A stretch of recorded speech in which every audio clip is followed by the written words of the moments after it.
Vazou o plano do Trump para aniquilar, destruir, colapsar o governo Lula. E diferentemente de várias notícias que eu trouxe para vocês de bastidores da reunião do Trump com Lula, que nessas notícias eu sempre trazia algo que não fazia sentido. Por exemplo, a principal narrativa até esse ponto, que a partir de agora você vai entender como todas essas peças se unem de forma muito mais coerente, muito mais credível. Mas antes, quem costurou, quem que fez essa conexão entre os dois, sabendo que, agora se confirma nessa matéria que eu vou mostrar pra vocês, mas sabendo que aquela narrativa, foi um encontro por acaso. Não existe isso na ONU, não existe isso com grandes chefes de Estado. Esquece, isso é devaneio. E aí, basicamente, saiu a especulação que quem fez essa costura foi o Joesley, lá da JBS, que apareceu no Lava Jato, beleza. E aí justificaram por que ele tinha tanta influência no governo Trump. Ele fez uma doação de 5 milhões de dólares por uma causa do Trump, para a campanha do Trump. E aí, basicamente, eu falei pra vocês que não fazia sentido, 5 milhões de dólares você não compra influência no governo Trump. Só em processo que o Trump ganhou no CPF dele, tá? Das Big Techs foi 84 milhões de dólares. Só de doação do Elon Musk, ele ganhou 250 milhões de dólares. Ou seja, meus amigos, 5 milhões de dólares não vai mexer ponteiro. Floriano, mas eles têm 800 milhões em investimento. Não tem. Eles já foram. Tipo assim, basicamente esses investimentos não são investimentos futuros. O que o Trump, ele quer mais investimento. Ele não quer que alguém fale assim, eu tenho uma fábrica que vale tanto, é meu investimento no país. É isso. Esse que é o cálculo que está sendo feito pelas matérias. Não faz sentido. De investimento futuro, só a galera da IA, tá? Só a galera da IA, da OpenAI, Microsoft e tudo mais, só essa galera falaram que vão investir 500 bilhões. Agora você olha um investimento de 500 bilhões em IA, e aí você olha 800 milhões de dólares nos Estados Unidos, que já foi executado. Não é um investimento futuro que vai gerar mais emprego, é só para manter stand-by. Mas eles podem querer tirar. Não, eles não podem. Você não consegue tirar um galpão e carregar nas costas pro Brasil, você vai perder tudo. Não faz sentido, entendeu? Então ele sabe que não é uma arma de negociação. Arma de negociação é um investimento futuro. Você fala assim, Trump, então eu posso investir? Mas não. Pô, você vai discordar de mim? Então eu vou ter que diminuir esse investimento de 500, vou colocar só 1 bilhão. Aí faz uma mega diferença, entendeu? Então não é arma de negociação e eu expliquei isso pra vocês. Mas agora, nessa matéria que saiu nesse exato momento praticamente, amigos, a construção dos fatos e dados fica muito mais credível. Eu discordo da conclusão que esse indivíduo tirou na matéria, ou seja, ela fala no final que o Brasil vai para tal caminho, o Trump vai fazer tal coisa. Eu discordo totalmente, eu vou explicar para vocês porque eu discordo. Mas os fatos que ela traz são muito credíveis. Eu verifiquei o histórico dos indivíduos envolvidos, verifiquei se tinha outros indivíduos, outras matérias, outras notícias que fundamentavam aquilo que ela estava falando nessa matéria, e realmente é extremamente credível. Provavelmente a costura da reunião do Trump e do Lula foi feita no modelo que eu vou mostrar para vocês nessa matéria. Mas temos uma red flag gigantesca. O que ela especula nessa matéria é que existe uma possibilidade do Trump abandonar o Jair Messias Bolsonaro. E que parece que esse abandono já começou. Eu vou mostrar para vocês detalhadamente e eu vou mostrar o porquê que eu discordo dessa afirmativa que ela faz na matéria. E, obviamente, fundamentando, porque eu não estou aqui para ficar dando opiniões apenas sem explicar como eu cheguei a elas. E aí você pode concordar ou discordar, fica completamente livre. Mas eu vou falar uma coisa para vocês. Se por acaso a direita não se unir, a direita não se organizar, a gente vai perder em 26. Por quê? Porque já começou 26. A guerra de 26 já começou e já começou os ataques através das Big Techs. Basicamente, eu já avisei pra vocês, já falei várias vezes que os meus canais, o meu canal do YouTube eu não tô conseguindo monetizar, um deles, o outro, ele não distribui, não passa mais de 10 mil visualizações por algum motivo que eu desconheço também, e agora eu tô indo pro meu terceiro canal. E aí, só eu falando isso. Agora saiu uma matéria da timeline, saiu um trecho da timeline deles falando exatamente isso, ou seja, basicamente o YouTube, várias redes sociais estão simplesmente oprimindo, pressionando a galera da direita. Eu, por exemplo, tô trabalhando sem ganhar valores relevantes aqui já faz 3 semanas. Não ganho praticamente nada. E eu trabalhei 3 meses sem ganhar nada até o canal virar, começar a ganhar visualização. Ou seja, sendo sincero, pouquíssimos brasileiros conseguem fazer isso. Eu consigo porque eu tenho uma boa gestão financeira, eu tenho um capital guardado, eu tenho investimento e tudo mais, então eu consigo dar sequência aqui. E eu agradeço bastante a contribuição de Pix que vocês fazem, ajuda, mas o volume total de Pix que eu recebo, tipo assim, não paga meu aluguel, entendeu? Não paga meu aluguel. Então, basicamente, eu consigo fazer isso, mas se continuar essa pressão das Big Techs, das redes sociais, simplesmente a gente vai chegar em 26 sem influenciador de direita. Aí a vaca vai pro brejo, porque se não tiver distribuição de informação através das redes sociais, só quem vai informar a população brasileira é a Globo. E aí? Você acha quem que vai votar? E tem o segundo ponto, que essa matéria fala que o Trump pode se distanciar do Brasil. Se não tiver o Trump para proteger a mãozinha da balança, para ninguém colocar a mãozinha na balança, e se não tiver o Trump para proteger, para não ter censura em 26 e não acontecer essas limitações que estão acontecendo nesse exato momento, acabou. A gente vai perder em 26. Esse é um grande fato. Vou mostrar as notícias detalhadamente para vocês, mas eu tenho que pedir para você. Curte o vídeo, se inscreve no canal, inscreve em todos os canais. Aqui vai estar provavelmente mais de um canal, então entra lá, se inscreve em todos, curte o vídeo e eu não vou desistir, eu vou fazer o meu papel até o último segundo para a gente conseguir salvar e libertar o Brasil em 26. Então faça o seu papel também. Mas presta bastante atenção nessas falas aqui da timeline. Presta bastante atenção. Eu posso tratar de uma questão aqui o Alan falou aí um pouco do YouTube, né, de AdSense e tal. A gente está tentando entender, o YouTube está meio que botando a timeline ali num shadow ban também, né? Não só a timeline, tá? A timeline não, gente o Jeffrey Schickini também fez uma live com um público muito menor do que seria o usual dele. Nós, já tem um tempinho, a gente estava passando de 30 mil visualizações. Pois é, né? 17. Todo dia a gente passava de 30 mil. Íamos a 35, 33, 31 mil. Aí esses dias todos agora a gente tem batido ali 22, 23, 25 mil. Hoje está a audiência mais baixa. Eu não tenho vergonha de falar não, porque não é, eu tenho certeza que não é uma questão com a qualidade. Auriverde também está embaixo. Todo mundo da nossa turma está encontrando dificuldades agora no YouTube. Alguma coisa aconteceu, mais ou menos o que houve no X, né? O protocolo eleição. Chegando a eleição. Ou seja, meus amigos, se nada acontecer, a gente vai ver uma diminuição gigantesca dos produtores de conteúdo da direita e, infelizmente, a chance da gente perder as eleições vai aumentar muito. Vai aumentar muito. Ontem, por exemplo, eu nem produzi vídeo, porque eu foquei em fazer o e-book que eu venho prometendo a vocês há bastante tempo, que é o e-book para te ensinar a investir em dólar, a conseguir ter uma proteção financeira fora do Brasil para caso o pior aconteça no país. E infelizmente, eu já falei isso várias vezes em outros vídeos, o contrário disso, que a gente tinha uma possibilidade de ganhar gigantesca, agora o risco está aumentando, meus amigos. Cada vez mais o risco do país está aumentando e você pode olhar isso, não precisa nem acreditar na minha opinião não, você pode olhar que o dólar aqui, ó, o dólar está na sua alta, na máxima do mês e não para de subir e tende a segunda-feira a subir mais ainda por causa das decisões fiscais do governo Lula. Ou seja, é cada vez mais relevante você se proteger em dólar. Então eu fiz o e-book vai ser entregue nessa área de membros, tá? Por que nessa área de membros? Porque eu consigo atualizar ele, tem algumas coisas que vão precisar ser atualizadas, por exemplo, eu sugiro você investir em tal ETF, como você alocar, então tem tudo aqui, falta pouquinho para ele ficar 100% pronto, como você pode ver, já tem vários e vários módulos de capítulos, então você só ir assim, você vai pegando, anotando, concluindo e você vai lendo detalhadamente, ou seja, tudo muito bem explicado, tá? Eu realmente me esforcei aqui para ficar bem detalhado, eu passei o dia todo ontem fazendo isso para vocês. Vai custar apenas R$49, eu já falei esse preço para vocês anteriormente, então sugiro de verdade que você adquira agora no pré-lançamento. Ah, Floriano, vou comprar agora, vou receber quando? Semana que vem já vai receber ali por segunda, terça-feira, amanhã no caso já deve começar, a gente já vai começar a enviar os acessos, você vai receber um e-mail no seu e-mail, então é muito importante que você preencha aqui corretamente o seu e-mail, é muito importante isso, você vai poder pagar por boleto, cartão de crédito, Pix, dividir, parcelar, poder fazer tudo que você quiser. E o nome do livro a gente vai mudar, tá? Não vai ser e-book como investir em dólar, vai ser Do Zero a Investidor em Dólar. Provavelmente esse vai ser o nome, mas o conteúdo é exatamente isso que eu tô falando para vocês.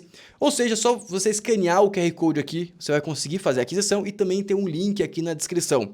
A gente também vai adicionar aulas, ou seja, nessa área de membros aqui eu vou conseguir adicionar aula para você, explicando como abre uma conta numa corretora que a gente vai indicar para você investir em dólar, como faz a transação, tudo ao vivo, tudo detalhado, para realmente qualquer indivíduo conseguir conseguir investir.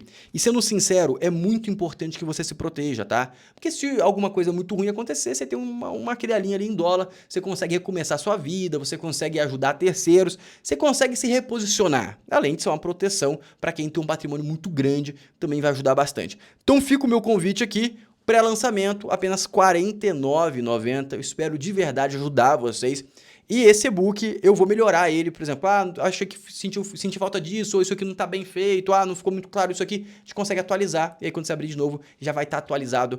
E isso, ou seja, você vai comprar agora e você vai ganhar as atualizações futuras. Então, realmente, eu acho que vale muito a pena e está muito barato, na minha opinião, tá bom? Então, se você adquire aqui e nos próximos vídeos, todo mundo que adquirir vai comentando, gostei disso, não gostei daquilo, que eu vou acompanhando os feedbacks e a gente vai melhorando, perfeito? Não acredito que o e-book é o e-book perfeito, mas tá muito bom, tá? Tá extremamente completo e eu garanto que eu vou evoluir cada vez mais.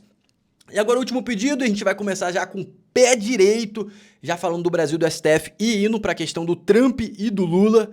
Último pedido, se inscreve no Floriano Invest Live 3. Esse live vai sair, vai virar o 3, porque eu vou tentar monetizar esse canal aqui, talvez esse canal se torne o principal. Não vou desistir, eu realmente vou fazer tudo o que eu puder para ajudar nas eleições de 26, ou seja, conscientizar a população. Eu realmente vou fazer o meu papel. Mas se a direita toda cair, ou seja, a galera que vive de produção de conteúdo de direita cair todo mundo, eu sozinho acho que vai ser difícil eu fazer verão, tá? Vou me esforçar bastante, mas vai ser muito difícil uma andorinha fazer verão. Então a gente precisa ver como faz para ajudar todos esses criadores para não abaixarem a cabeça, porque senão não vai ter informação de qualidade em 26, e se a gente depender da Globo, a gente sabe para qual que o espectro político que o Brasil vai, né? Então fica o convite, só clicar aqui embaixo, você vai conseguir se inscrever. E vamos começar com o pé direito, com a reflexão que vem da Globo. Vem da Globo essa reflexão, e eu gostaria que você prestasse atenção, e eu acho que vai ter gente que vai discordar de mim, vai ter gente que vai concordar e vai ter gente que vai discordar. Presta atenção no que ela vai falar aqui. Eu gostaria que você pensasse no seguinte: se o Bolsonaro tivesse a maturidade que ele tem hoje, a maturidade política, o molejo que ele tem hoje, ele ainda seria presidente, tá?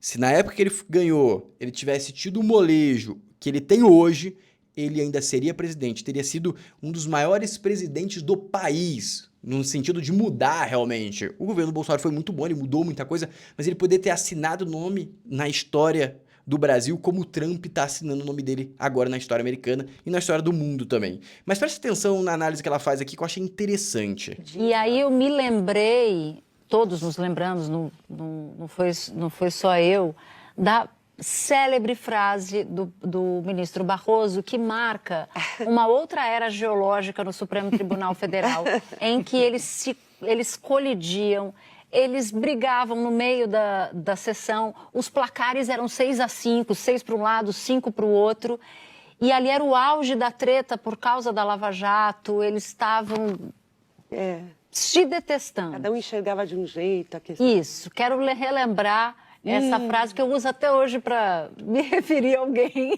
a certas pessoas. Ai, meu Deus do céu. A quem será que ela se refere quando baixa o Barroso nela? Isso é horrível. Uma mistura do mal com atraso e pitadas de psicopatia. É bilis, ódio, mau sentimento, mal secreto. É uma coisa horrível. Ministro Gilmar Mendes, a vida nos afastou e nos aproximou. Fico feliz que tenha sido assim e sou grato por sua parceria valiosa ao longo da minha gestão e por sua defesa firme do tribunal nos momentos difíceis. Conclusão, moral da história, o que a Lava Jato separou, o Bolsonaro uniu. O que o Bolsonaro queria fazer quando ele subiu na presidência? Ele queria mudar o país. E ele viu o câncer que era o STF no país. E aí ele pegou e foi atacar o STF. Só que ele não atacou um indivíduo, ele não separou para conquistar, ele atacou a unidade. No momento que ele ataca a unidade, todos do STF se uniram contra o Bolsonaro. Isso gerou uma grande união que permitiu que o Lula pudesse vir novamente como candidato. Ou seja, o Bolsonaro hoje ele não teria feito isso, tá? na minha cabeça. Ele teria sido mais estratégico e possivelmente ele teria ido alvo por alvo, separando e conquistando, separando e conquistando. Ele teria negociado mais com o Centrão. Mas talvez aí teria... É porque é complicado quando você tenta mudar o passado. Porque se ele tivesse negociado mais com o Centrão, talvez hoje a gente teria algum escândalo de corrupção envolvendo o Bolsonaro.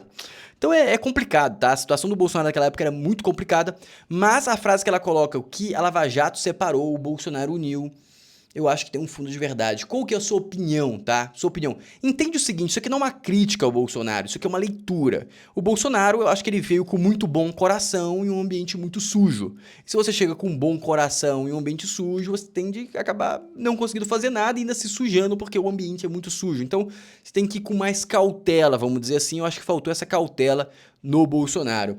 Mas agora, seguindo, presta atenção nessas colocações aqui sobre o IOF. Que a oposição ganhou. Na prática, ela teve ali um projeto de impedir um aumento de imposto do governo. Sim, nesse sentido, sim. E quando a gente coloca... Isso aqui já tem tudo a ver com comunicação. Presta bastante atenção. O debate não ganhou as ruas, ao contrário do debate do IR. Eu acho que existe uma diferença importante em relação ao debate do IR. No debate do IR, você ia cobrar mais impostos dos mais ricos e ia cobrar menos impostos dos mais pobres. Então, você tinha uma neutralidade tributária e, claramente, um argumento redistributivo. Aqui não. Aqui você está aumentando impostos em alguns segmentos, eventualmente é até meritório, você pode discutir esses aumentos, aumentar imposto sobre BET, me parece algo que faz sentido, aproximar também a tributação das fintechs à dos bancos tradicionais também faz sentido, só que não apareceu uma compensação na outra ponta. Quer dizer, quem é que seria beneficiado por esse aumento de imposto? Se ninguém está sendo beneficiado... Por que a direita cresce tanto nas redes sociais? Por que a direita consegue comunicar muito bem? Porque a direita comunica a verdade. Toda vez que o governo tenta comunicar mentira, ele não consegue escalar. Por que ele conseguiu fazer o negócio da marmota, do Hugo Marmota, Hugo não sei o quê? Porque o Hugo realmente não se importa. Simplesmente ele quer o próprio umbigo, a gente sabe disso. Então quando ele começa essa campanha, o PT começa essa campanha, viraliza muito porque é embasado na verdade. Quando eles começam quando começou a questão do Pix, para tributação do Pix, veio toda a massa, já foi uma puxada da direita, porque era verdade, ou seja, quando você comunica a verdade é fácil. Agora eles querem tentar viralizar nas redes sociais que tem que ter aumento de imposto. Não é verdade, ninguém tá ligando para aumento de imposto, ninguém quer aumento de imposto. Vamos ser sinceros, ninguém é sádico o suficiente, eu quero que o meu vizinho pague 2 vezes mais imposto que eu. Ninguém vai lutar por isso, nem vai ter protesto, quero que ele pague mais imposto. Você só vai topar que o outro pague mais imposto se vai diminuir o seu. Mas se não vai diminuir nada, vai dar dinheiro para um terceiro, que é o caso, vai aumentar a arrecadação do governo, você não quer, você não vai fazer nada. E é isso, exatamente isso que ele fala. E o governo parece não entender isso. Só que eles não conseguem ganhar da forma justa nas redes sociais. Perfeito? Aí eles vão começar a ganhar da forma injusta. Como que é essa forma injusta, Floriano? É simplesmente cortando o alcance, cortando monetização, e aí você vai asfixiando a direita ponto a ponto. Isso está acontecendo neste exato momento e nada está sendo feito, na minha humilde opinião. Eu verifiquei alguns canais, que foram até citados pela Timeline, e todos caíram os seus alcances de forma drástica, Ou seja, sem informação de qualidade em 26, a gente vai pro buraco, tá? A gente vai pro buraco. Seguindo agora, vamos já para a parte que importa, meus queridos, que é a matéria que eu falei para vocês, que é algo bombástico. Eu marquei essa matéria inteira, ponto por ponto, para ler cada trecho para vocês, só o que é relevante, senão a gente vai ficar o dia inteiro, que a matéria é gigantesca. Conheço o FDP, que costurou o abraço entre Trump e Lula. Eu não vi repercussão dessa matéria ainda, tá? Eu acho que talvez amanhã, que vai ser segunda-feira, deve sair, mas é uma coisa que eu quero muito saber, a posição do Paulo Figueiredo e do Eduardo Bolsonaro, que não soltaram, não vi até agora. Mas preste atenção no que essa matéria fala. Se quiser evitar guerras, você deve ter um FDP como secretário de Estado. A frase dita no podcast Self-Center é do embaixador americano Richard Grenell.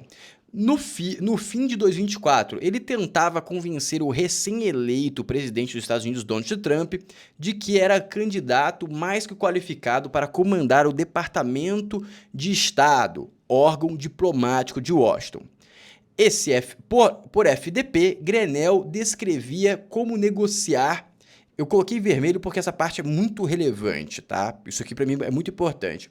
Descrevia como negociar como um negociador realista e desapegado de valores morais desapegado de valores morais, pronto a apertar a mão de qualquer pessoa que pudesse oferecer altos ganhos aos Estados Unidos por baixo ou nenhum custo. Ou seja, ele fala que se você não tem moral e nem ética, é a melhor forma de você negociar. Eu não gosto disso, tá? Sendo sincero, me incomoda, porque se ele não tem nenhuma moral e ética para negociar em favor do país, eu acho que ele deve negociar com menos moral e ética a favor dele mesmo. Ou seja, talvez esse indivíduo possa ter incentivos ocultos que possa vir à tona em algum momento. E lembrando que, já vou adiantar um spoiler aqui, esse indivíduo é amigo de Joesley. Olha só como as coisas se costuram. Com frequência, porém, em 2025, o xingamento passou a ser usado contra Grenell por críticos republicanos que o veem disposto a rifar os interesses mais profundos da base eleitoral trumpista em acordos com adversários, como o venezuelano Nicolás Maduro e agora o presidente brasileiro Lula. Lembra dessa parte aqui, ó, Maduro, já vai aparecer. Grenell perdeu o cargo de secretário de Estado para Marco Rubio. Essa informação também é muito importante. Ele queria o cargo do Marco Rubio e ele não conseguiu. Alternativamente, porém, ele recebeu do Trump o título de enviado presidencial para missões especiais, um cargo híbrido sem dedicação pública exclusiva, similar ao posto de outros enviados trumpistas. Ou seja, ele conseguiu um cargo de um escalão muito baixo, com muita pouca representatividade, mas ele conseguiu participar de coisas de alta relevância. Na prática, Grenell se converteu em uma eminência parda da política internacional do republicano. Não entendi o que ela quis dizer com isso. Especialmente na América Latina. Ou seja, pelo que eu entendi, ela quer colocar que ele virou o negociador do Trump na América Latina.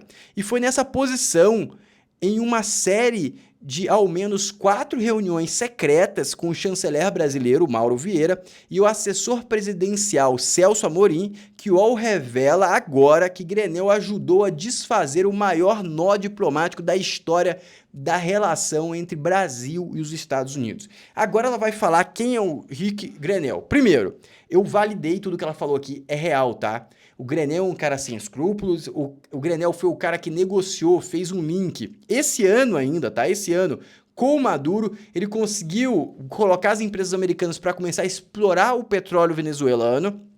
Isso tudo esse ano. E não impediu o que está acontecendo agora. Então, isso já dá uma esperança para a gente. Vamos continuar. Em sua missão, ele negociou com o governo venezuelano a liberação de 6 americanos presos no país e surgiu em uma foto sorridente apertando a mão do Maduro para a filiação diáspora venezuelana na Flórida que apoia o Trump e se opõe a qualquer tipo de negociação com chavismo. Ou seja, não gostaram. Sem experiência na região. Ele mesmo admite que não tem experiência na região e ele fala isso aqui como desculpa. Ele gosta de repetir aos seus interlocutores que ele domina o principal, a defesa do American First, ou seja, América primeiro. Não gostei, tá? Não gostei disso aqui. Isso aqui parece muito ruim. E se esse personagem continuar reinando, vai ser uma grande bosta pra gente. Adianto pra vocês. Mas ele fez tudo com o Maduro e o Maduro agora tá indo de arrasta, né? A gente já sabe, eu já vou mostrar isso pra vocês. Mas vamos seguir. É nesta chave pragmática e realista que Grenell senta à mesa com Maduro. Ele se convenceu de que, para o americano médio, mais vale ter outros compatriotas libertos e lucro com exploração de petróleo ali do que defender abstratamente a democracia do país alheio. Eu acho isso aqui uma ignorância gigante, porque se ele perde a democracia da Venezuela, do Brasil, da Argentina e de todo mundo, fica muito risco e fica muito difícil os Estados Unidos ficar de pé, tá? Porque é um país muito rico que vai estar envolto de ditaduras e eles vão para cima pegar a riqueza dos Estados Unidos. Essa é a grande realidade, tá?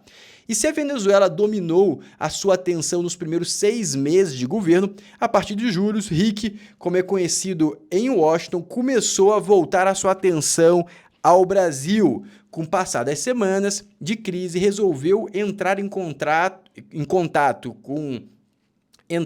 em campo para destravar o diálogo do Lula e Trump. A questão é quem pediu isso para ele?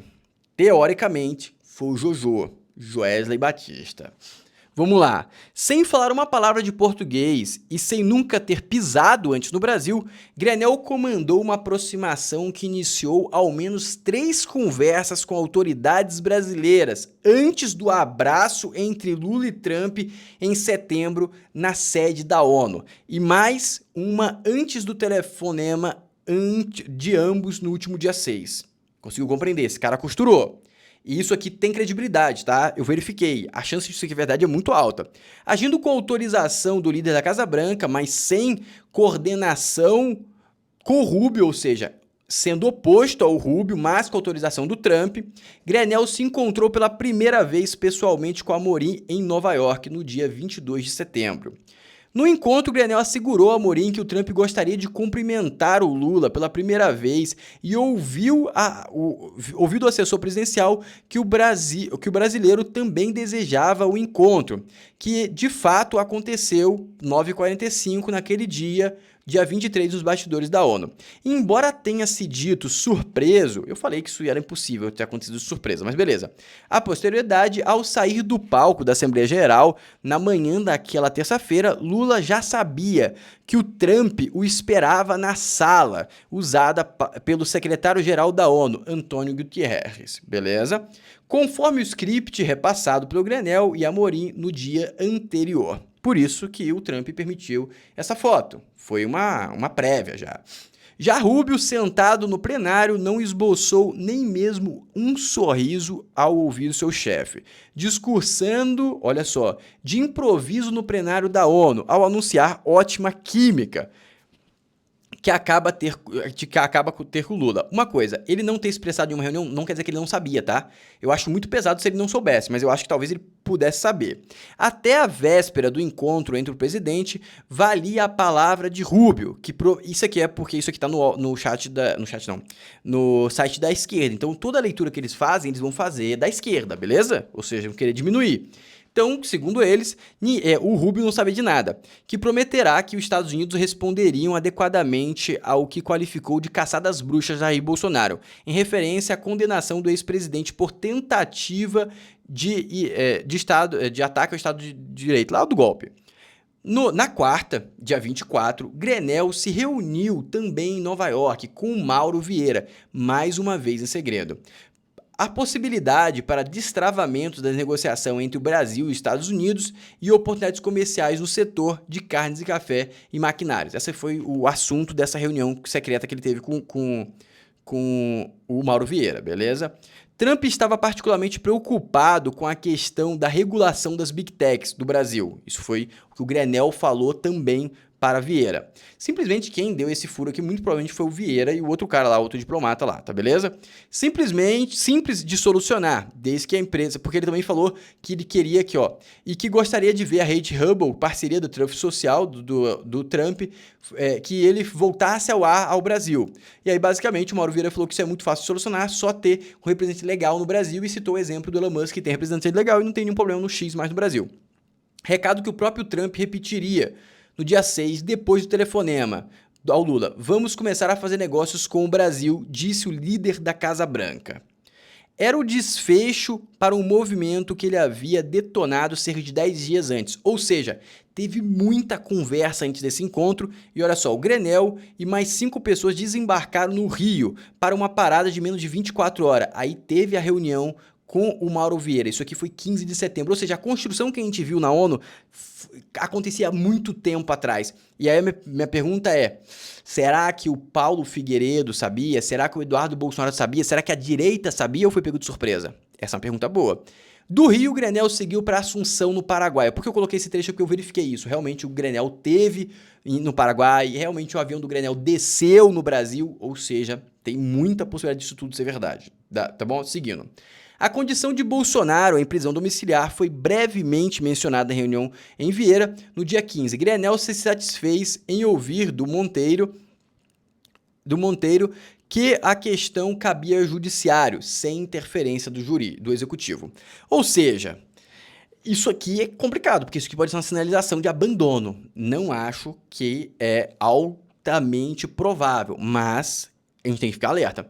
diplomata, gay e maga, porque o Richard é gay. E aí meio que vai um pouco oposto aí da expectativa da galera, com uma galera que apoia o Trump, tá? Que são mais rústicos, vamos dizer assim.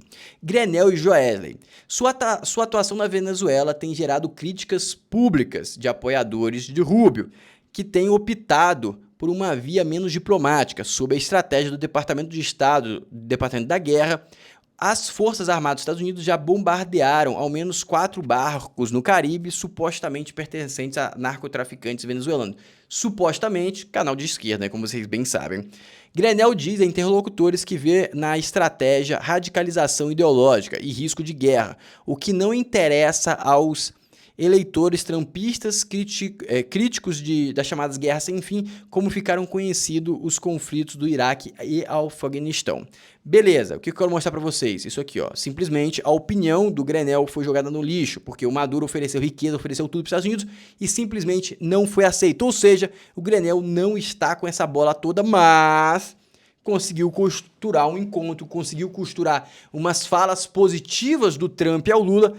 Ou seja, a gente não pode ignorar o que está acontecendo, é muito relevante o que está acontecendo. Mas vamos seguir. De maneira menos frontal, ele também se convenceu que o caminho da administração Trump sobre o Brasil estava ideologicamente contaminado até a condenação do Bolsonaro. Quadros do governo republicano expressavam a ideia de que o julgamento poderia ser paralisado e que o Moraes poderia sofrer um impeachment, graças às sanções detonadas pelo Trump. Em contraste com seu estilo abrasivo nas redes sociais, os movimentos de Grenell em suas missões diplomáticas são tão discretos que alguns membros da administração Trump chegaram a sugerir que eram fake news.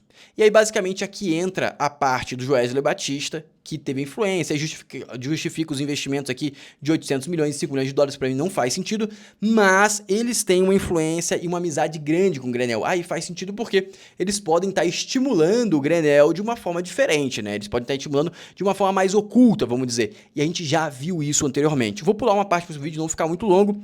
Qualificados como positivo por ambos os lados, o diálogo do chefe diplomático do Brasil e Estados Unidos foi encerrado com acerto de reunião de negociação entre eles, em Washington, já na próxima semana. Ou seja, nessa semana a gente deve imaginar que o Lula deve se encontrar com o Trump. Diante dos sinais normalizados, ao julgar pela história, sua atuação está... Este é possivelmente em que Grenell deverá submergir outra vez, sem, porém, deixar de contabilizar o novo momento que o Brasil e os Estados Unidos como uma missão especial. Ou seja, meus amigos, e também teve outro ponto, o Rubio já falou com o Mauro Vieira e o Mauro Vieira já começou a falar que ele está num tom legal e tudo mais. Existe um risco real do Trump abandonar. Mas, por que eu coloquei no título o plano do Trump para golpear e destruir o Lula? Porque foi exatamente isso que ele fez com Maduro. Ele deu corda, ele fez o acordo das empresas americanas, ele começou a explorar petróleo, Maduro se sentiu muito confortável, deu um golpe de Estado, reforçou a questão das eleições e agora tá tomando uma banda, já deu tudo de si, ele ofereceu tudo pro Trump, ficou de 4 pro Trump, perdoe a colocação, e o Trump falou que não queria. Ou seja, o Trump vai querer a fatura toda e ele pode fazer a mesma coisa com o Lula e provavelmente vai fazer. E o Grenell é simplesmente o articulador para fazer o Lula cair que nem um patinho. Eu não acho que, geopoliticamente falando, faz sentido nenhum o Trump abrir mão do Brasil. E para reforçar essa tese, eles investiram 20 bilhões de dólares na Argentina para salvar o amigo. Ou seja, não acredito que eles vão abandonar o Brasil. Mas os fatos que foram citados aqui precisam de extrema atenção. Dito isso, se inscreve no canal, ativa o sininho, faça a aquisição do e-book se você quiser se proteger do Brasil e investir em dólar. Um abraço e até o próximo vídeo.